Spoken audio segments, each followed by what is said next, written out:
بسم الله الرحمن الرحيم.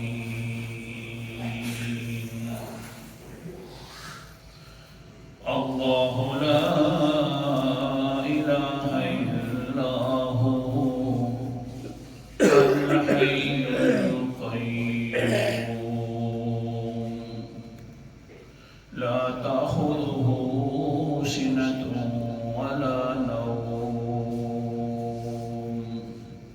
الآية.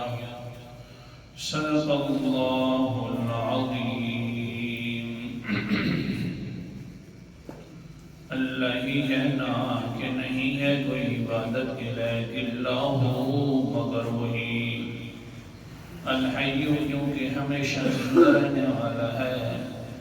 القیوم اور کیونکہ دوسروں کو ہمیشہ تھام سے رکھنے والا ہے.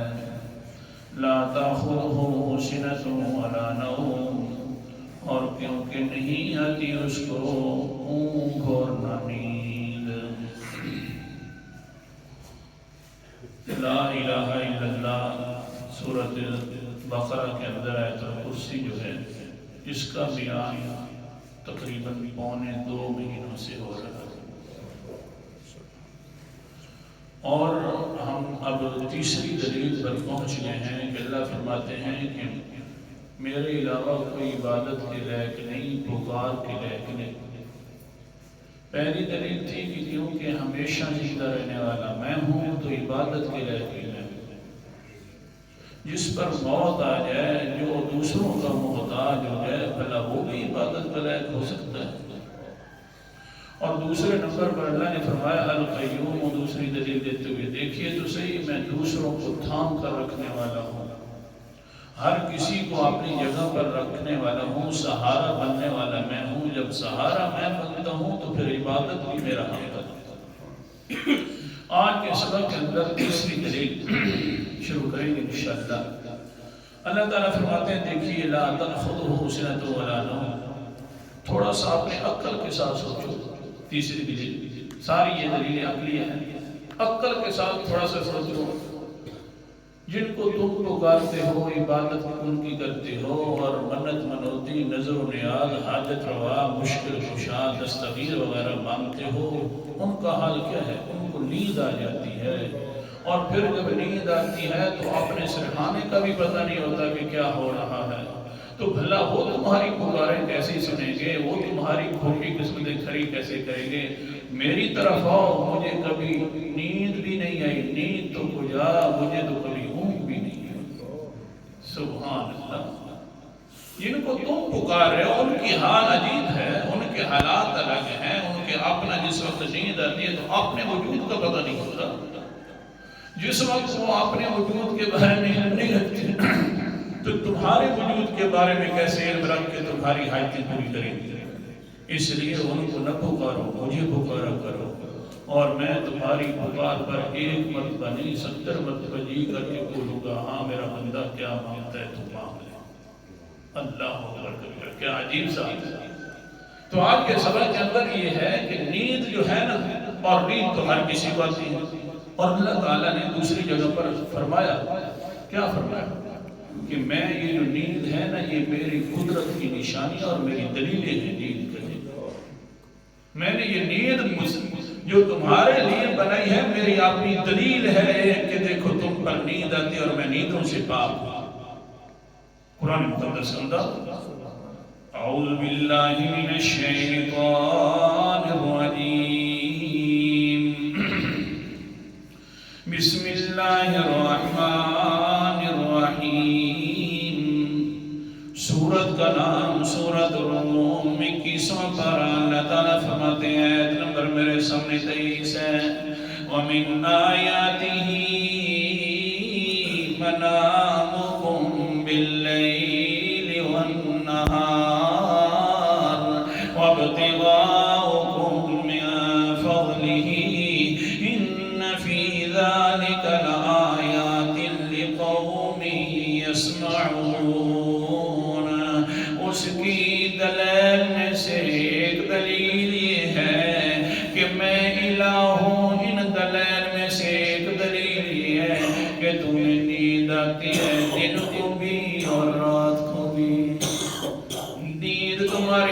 جاری کر دیتا ہوں، تمہارے لیے نیند جو ہے آرام کا ذریعہ بن جاتی ہے۔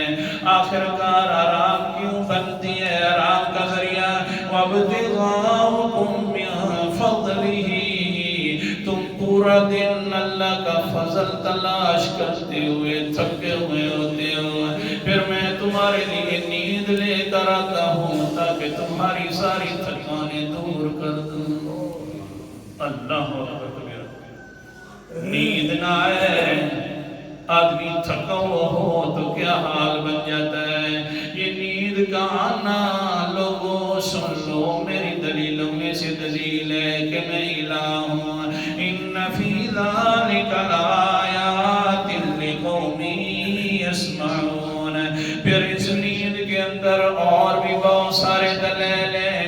یہی دلیل ہے نا کہ نیند کرنے والا انسان اپنے حالات کے بارے میں بھی نہیں جانتا کہ کیا ہو رہا ہے۔ نیند کرنے والا اپنے سرحانے کے بارے میں بھی نہیں جانتا کہ کیا ہو رہا ہے اور کیا کوئی کر رہا ہے۔ اس کے اندر بڑے دلیل ہیں، لیکن ایسی قوم کے لیے جو یسمعون، قرآن مقدس سننے تو صحیح نا، قرآن پاک سننے والوں کے لیے دلیل ہے۔ جو کہیں کہ جناب یہ سمجھ کسی کو نہیں آتا، 18 علوموں کی ضرورت ہوتی ہے، یہ عوام کا کام نہیں ہے قرآن مقدس کو ترجمے کے ساتھ پڑھنا۔ نا یہ دلیل ہے، میری قدرت کے دلیل ہے، میری توحید کے دلیل ہے۔ جو قرآن مقدس کو سنتا ہے یا اس کو پڑھ کر سمجھتا ہے، پھر سمجھ آ جائے گی واقعہ اللہ کے علاوہ کوئی عبادت کے لائق نہیں۔ ہر کسی پر نیند آتی ہے۔ حدیث پاک مسلم شریف کی حدیث، واقعہ نیند کرنے والا سبق یاد رکھنا، اپنے وجود کے بارے میں بھی بھولا ہوتا ہے، اپنے ارد گرد کے ماحول کے بارے میں بھی اس کو پتہ نہیں ہوتا۔ مسلم شریف کی حدیث ہے اور حدیث نمبر 380 ہے۔ عن ابی ہریرہ رضی اللہ تعالی عنہ قال،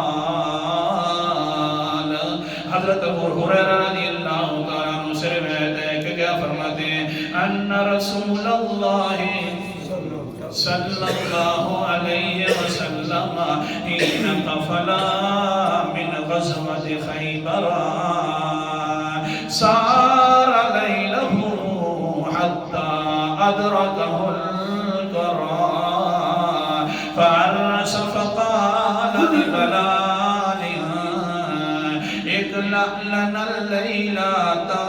اللہ اکبر کبیرہ۔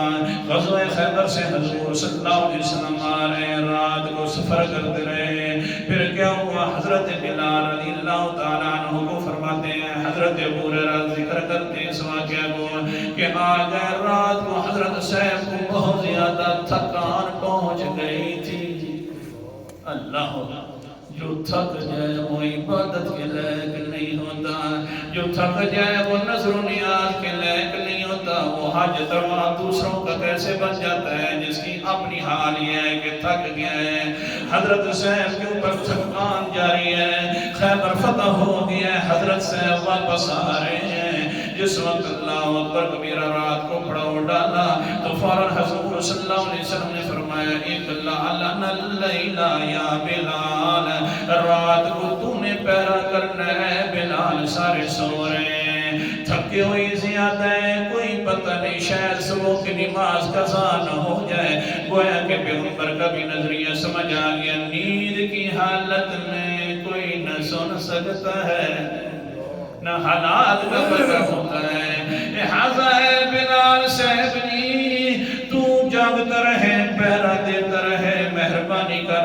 حضرت بلال فرماتے ہیں، تھکا ہوا تو میں بھی بہت تھا، لیکن کیا کروں، پیغمبر کا ادھر فرمان ہے، ادھر اپنی جان ہے، لیکن ہوتا کہ صحابی کے سامنے اپنی جان تو خراب ہو سکتی ہے، جان کی پرواہ کیے بغیر پیغمبر کے فرمان کو نہیں چھوڑا جا سکتا، کیونکہ قرآن مقدس کا انداز، سورت کا نام سورت احزاب ہے اور 22واں پارہ ہے۔ اللہ تعالیٰ فرماتے ہیں، وَمَا كَانَ لِمُؤْمِنٍ وَلَا مُؤْمِنَةٍ إِذَا قَضَى اللَّهُ وَرَسُولُهُ أَمْرًا أَن يَكُونَ لَهُمُ الْخِيَرَةُ مِنْ أَمْرِهِمْ وَمَن يَعْصِ اللَّهَ وَرَسُولَهُ فَقَدْ ضَلَّ ضَلَالًا بَعِيدًا۔ آیت نمبر میرے سامنے 37 ہے۔ کسی مومن مرد کو اور کسی مومن عورتوں کو یہ حق بھی نہیں پہنچتا کہ اللہ کا پیغمبر اور اللہ تعالیٰ خود حکم ارشاد فرمائے اور آگے سے روگردانی کرے۔ نانا جس وقت اللہ کا پیغمبر کوئی حکم فرما دے فوراً ماننا ضروری ہے، اختیار بھی کوئی نہیں۔ ہاں وَمَن يَعْصِ اللَّهَ وَرَسُولَهُ، جو انسان اللہ اور اللہ کے رسول کی نافرمانی کرے گا، اپنے اختیار چلائے گا، جی میں اپنا مالک آپ خود ہوں، سن لو فَقَدْ ضَلَّ ضَلَالًا بَعِيدًا، وہ رحمتوں سے بہت دور چلا گیا، اللہ کی رحمتوں کو کبھی دیکھے گا بھی نہیں۔ قرآن پاک ہے۔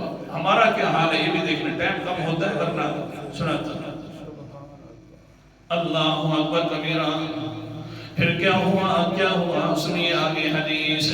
حضرت بلال رضی اللہ تعالیٰ عنہ فصلی بلال ما قدر له فنام رسول اللہ صلی اللہ علیہ وسلم واصحابہ۔ حضرت بلال رضی اللہ تعالیٰ عنہ فوراً نماز شروع کر دیتے، نوافل کے اندر شروع ہو جاتے ہیں، نوافل پڑھتے رہتے ہیں۔ پیغمبر بھی سوئے ہوئے ہیں، سارے صحابہ بھی سوئے ہوئے ہیں، ابو بکر صدیق بھی، عمر بھی، عثمان بھی، اللہ اکبر رضی اللہ تعالیٰ عنہ اور حضرت علی رضی اللہ تعالیٰ عنہ سارے سوئے ہوئے ہیں۔ ایک بلال جاگ رہا ہے، اس نے سوچا کہ گناہوں کے آج عبادت کا موقع مل گیا ہے، عبادت کر لوں، نوافل شروع کر دیے۔ پھر کیا ہوا، نوافل پڑھتے رہے۔ فتقارب الفجر، جب فجر قریب ہونے لگی، صبح صادق طلوع ہونے کے قریب ہو گئی، تو استند بلال الی راحلتہ مواجہ الفجر۔ حضرت بلال رضی اللہ تعالیٰ عنہ نے اپنے کچاوے کے ساتھ ٹیک لگا لی، کیوں نہ ہو کہ فجر کی طرف منہ کر کے بیٹھ گئے، مشرق کی طرف، جس وقت پہ اللہ اکبر کبیرہ ہاں صبح صادق طلوع ہوگی، پیغمبر نے جو آخر ڈیوٹی لگائی ہے فوراً اٹھا دوں گا، کہیں ایسا نہ ہو جائے کہ دیر لگ جائے، اس لیے منہ بھی ادھر کر کے بیٹھ گئے۔ حضرت صاحب ہاں یہ ہے اللہ کے پیغمبر کے حکم پورا کرنا۔ جس وقت بیٹھے ہوئے، ہاں آخر کار آج کامیابی والا دن ہے، اللہ کے پیغمبر کا پہرے دار بنا بیٹھا ہوں، کیوں نہ ہو کہ کہیں دیر نہ ہو جائے۔ اللہ کے پیغمبر نے تو اسی لیے پہرے دار بنایا تھا، جس وقت ہاں صبح صادق طلوع ہوگی تو فوراً اٹھا دوں گا۔ اللہ اکبر کبیرہ۔ سورت کا نام سورت عذاب ہے۔ اللہ اور اللہ کے رسول کی اطاعت کرنا یہی کامیابی۔ وَمَن يُطِعِ اللَّهَ وَرَسُولَهُ فَقَدْ فَازَ فَوْزًا عَظِيمًا۔ آیت نمبر میرے سامنے 71 ہے۔ جو اللہ کی اور اللہ کے رسول کے حکموں کی فرما برداری کرتا ہے، بس یہی بڑی کامیابی ہے۔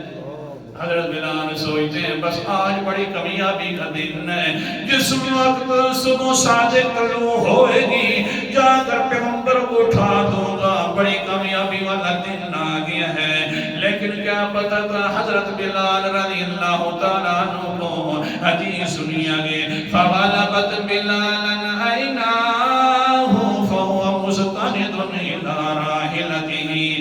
حضرت بلال رضی اللہ تعالیٰ عنہ بیٹھے ہوئے ہیں، وہ جو ٹیک لگائی ہوئی تھی اپنے کچاوے کے ساتھ آنکھ لگ گئی، وَهُوَ مُسْتَنِدٌ إِلَىٰ رَاحِلَتِهِ، کچاوے کے ساتھ ٹیک لگائے ہوئے ہیں۔ حضرت صاحب کا وجود بھی بے ترتیب پڑا ہوا ہے، اب اس حال کے اندر آنکھ لگ گئی۔ اللہ اکبر کبیرہ۔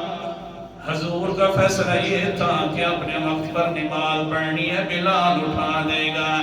بلال کا فیصلہ بھی یہی تھا کہ جلدی اٹھاؤں گا، اس لیے تو مشرق کی طرف منہ کر کے بیٹھے ہوئے۔ بتلاؤ فیصلے کس کے پورے ہوتے ہیں؟ اللہ اکبر کبیرہ۔ قرآن مقدس انداز، ٹائم کم ہوتا ہے معاف کرنا۔ اللہ اکبر کبیرہ۔ سورت کا نام سورت 22واں پارہ ہے اور سورت کا نام سورت النمل ہے۔ اللہ تعالیٰ فرماتے ہیں سبحان اللہ، ان ربک یقضی بینہم بحکمہ وهو العزیز الحکیم. آیت نمبر میرے سامنے 78 ہے کہ بے شک تیرا رب فیصلے کرتا ہے لوگوں کے درمیان اپنے حکم کے ساتھ جیسے چاہے مرضی فیصلے کر دے. اس فیصلوں کے اندر کوئی پوچھنے والا نہیں ہے. فتوکل علی اللہ, جب مرضیوں کا مالک وہی ہے تو بھروسہ بھی صرف اللہ پر رکھو. اللہ اکبر کبیرہ. آنکھ لگ گئی. جس وقت آنکھ لگی تو حضرت اللہ اکبر کبیرہ حدیث پاک کے الفاظ ہیں لم یستیقظ رسول اللہ ولا بلال ولا احد من اصحابہ. کوئی بیدار نہ ہوا, رسول بھی صلی اللہ علیہ وسلم بیدار نہ ہوئے, حضرت بلال بھی بیدار نہ ہوئے, سارے صحابہ بھی بیدار نہ ہوئے. حتی وربتہم الشمس, یہاں تک کہ ان کے اوپر سورج کی کرنیں پڑنے لگ گئی. تو وکان رسول اللہ اولہم استیقاظا, حضرت محمد صلی اللہ علیہ وسلم سب سے پہلے بیدار ہو کر بیٹھ گئے. کیا کرنے لگے؟ فقال رسول اللہ اے بلال, اللہ کے رسول اٹھے. ففزع رسول اللہ, گھبرا کر اٹھے, نماز قضا ہو گئی. کہنے لگے اے بلال کیا کیا تو نے ہمارے ساتھ؟ آگے حضرت بلال فرماتے مجھے دعا بھی بھول گئی. الحمدللہ الذی احیانا بعد ما اماتنا وإلیہ النشور. ساری چیزیں بھول گیا. پیغمبر کے حالات تھوڑے سے عجیب ہیں, ناراضگی کے اثار ہیں. تو کیا کہا؟ اخذ بنفس الذی اخذ بأبی انت وأمی یا رسول اللہ بنفس کا. او میرا پیغمبر جی, جس کے قبضے کے اندر تیری جان ہے اسی کے قبضے میں تیری جان ہے. کہہ دو سبحان اللہ. جس کے قبضے کے اندر تیری جان ہے اسی کے قبضے کے اندر میری جان ہے. اگر تجھے اللہ تعالیٰ نے سنائے رکھا, دنیا والے حالات سے بے خبر رکھا, تو اسی ذات نے مجھے بھی بے خبر رکھا, سنائے رکھا. اور میرا پیغمبر سن لے, میں نے تیرے حکم سے جو عدولی کی جان بوجھ کر نہیں کی. بِأَبِي أَنْتَ وَأُمِّي, میری ماں بھی تیرے اوپر قربان جائے, میرا باپ بھی قربان جائے, لیکن یہاں پر اختیار نہ میرا چلا ہے نہ تیرا چلا ہے. کس کا اختیار چل گیا ہے؟ قرآن مقدس کا انداز بھی سنتے جا, حدیث اور بھی تھی وہ بس کیسی اور اللہ اکبر کبیرہ. سورت کا نام سورت انعام ہے اور 7واں پارہ ہے. اللہ تعالیٰ کے اللہ تعالیٰ فرماتے ہیں الحکم الا للہ, بے شک سارے اختیار اللہ کے چلتے ہیں. یقص الحق وهو خیر الفاصلین. تو اب دیکھیے کیا سبق سمجھ آیا. پیغمبر ہیں, سوئے ہوئے ہیں, صحابہ جلیل القدر صحابہ ہیں. کیسے صحابہ؟ ایسی جماعت ہے, آسمان دنیا نے اس طرح کی جماعت کو نہ پہلے کبھی دیکھا تھا اور نہ بعد میں دیکھے گا. ایسی جماعت کے اللہ اکبر کبیرہ. حضور صلی اللہ علیہ وسلم نے فرمایا جو انسان مجھے دیکھ لیتا ہے یا میرے صحابہ کو دیکھ لیتا ہے, دونوں صورتوں میں اس پر جہنم اللہ اکبر دور کر دیں گے, کبھی وہ جہنم نہیں دیکھے گا. ایسی ہستیاں ہیں لیکن نیند کے حالات میں کوئی پتہ نہیں ہے کہ کیا ہو رہا ہے. اس لیے تو اللہ نے فرمایا کہ نیند بھی میری توحید کی دلیل ہے. لہذا جن کو تم پکارتے ہو وہ تو نیندوں کی ہوش میں چلا جاتا ہے اور میں نیندوں سے پاک ہوں. لہذا مجھے پکارو اور میں ہی عبادت کرے. اللہ تعالیٰ